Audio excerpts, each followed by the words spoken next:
All right, NSX repair. Oh, we got on the bench today. Blinding lights. So what we got here, we got a 4-pack of main relays for the NSX, and as you can see, they are slightly different. I believe the early ones, late ones, there's a different part number, and really the only difference is the bracketry is different. So you can swap pop the bracket off. If you get the wrong one, you can swap the bracket, or I think you can even just pull the. You can just swap the guts, because I believe the internals are all identical.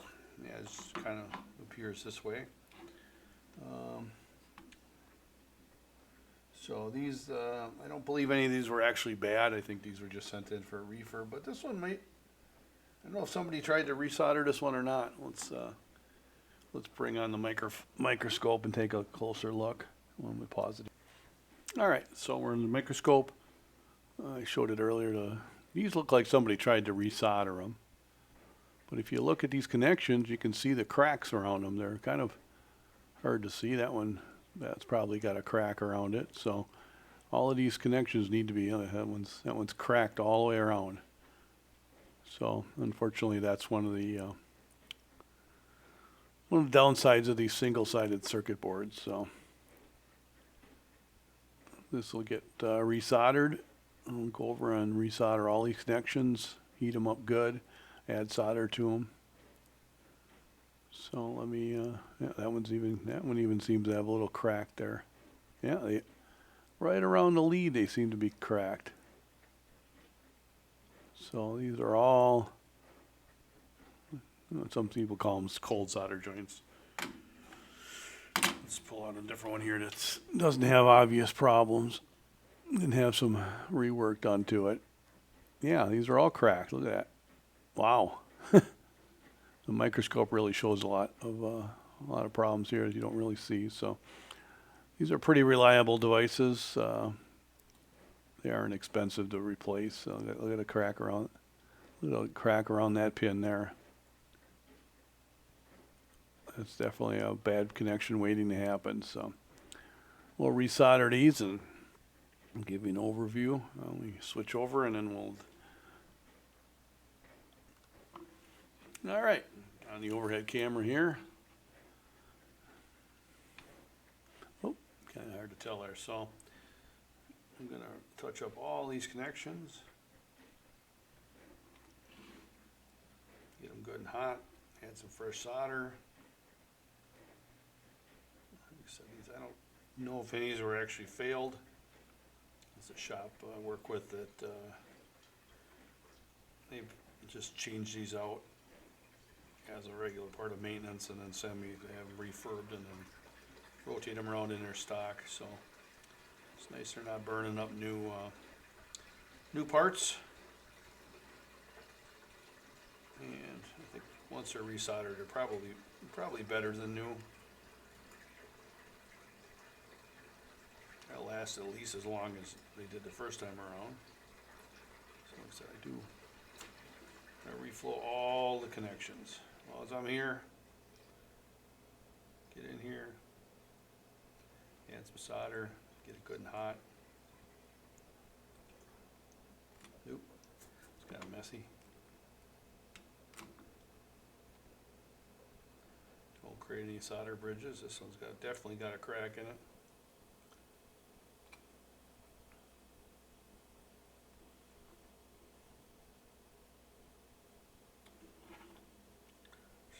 These bigger pins, I like to get the solder iron next to it so I can get as much contact, as much heat transfer as possible. Get the best possible solder job I can. So, not too big a deal. Just give them a resolder. Like I mentioned earlier, these are single-sided boards, so they're depending on this single-sided board to hold the components, and that allows the vibration there's a movement, and over time it fails the solder joints. So not an uncommon problem in a lot of Hondas.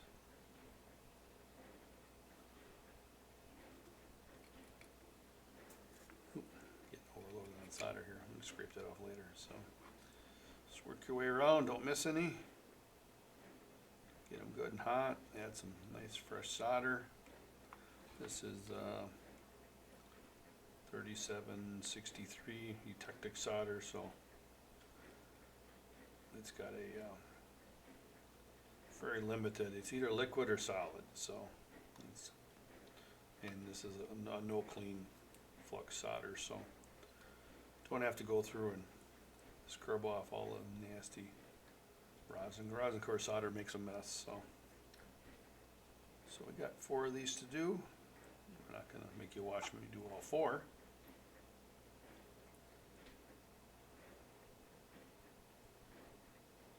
These are some pretty big pins here, so get in there and make sure you give it some time. Make sure it flows around real good. Add some solder. Be careful, don't make a solder bridge. Alright, getting there.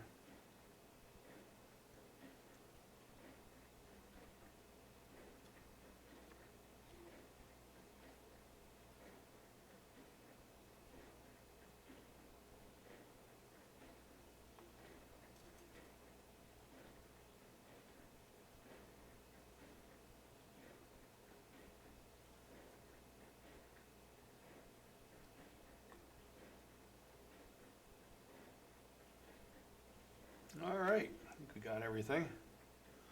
Got everything all resoldered here. Clean off some of this mess I left here. I don't have a test fixture for these. Make sure they're good. But really, out of the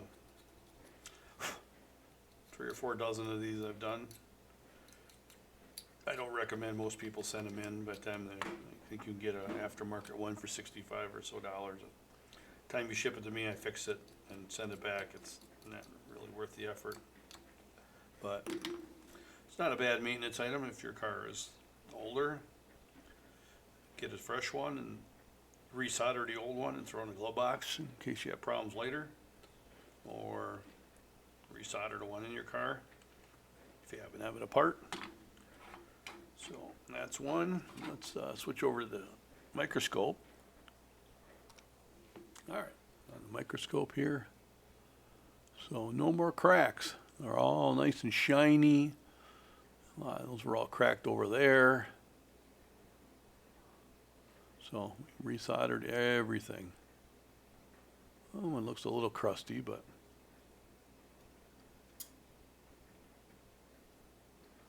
that one wasn't cracked. Oh, I missed one. That definitely wasn't if it was resoldered, it looks like it's still cracked.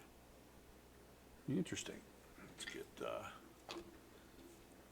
get some solder on there. I did resolder it. And that solder shrinks. It sometimes puts a little shiny spot around it.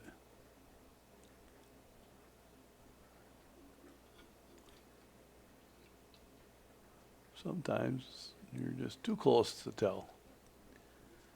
Let's see if we can get a better focus on that.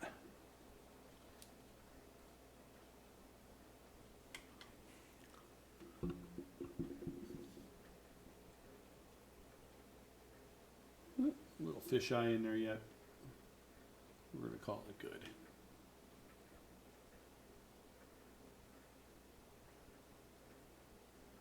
Yeah, when I pull the solder in there, it leaves a little fisheye. That's definitely soldered on well. So, all right, that's the main relay for the NSX. As I mentioned, we have different types. They're all the same except the bracketry is a little different. So, if you happen to have the wrong ear, you can always swap the bracket, or you can even swap. I guess you can even swap the guts, but it doesn't. Like I said, they look completely identical. Yeah, the part number and the inside is all the same. So I've had people say that not to fix them because the relays go bad. So that's up to you. I haven't had anybody say that weren't able to fix them. So, all right, NSX repair. We'll see you on the next one.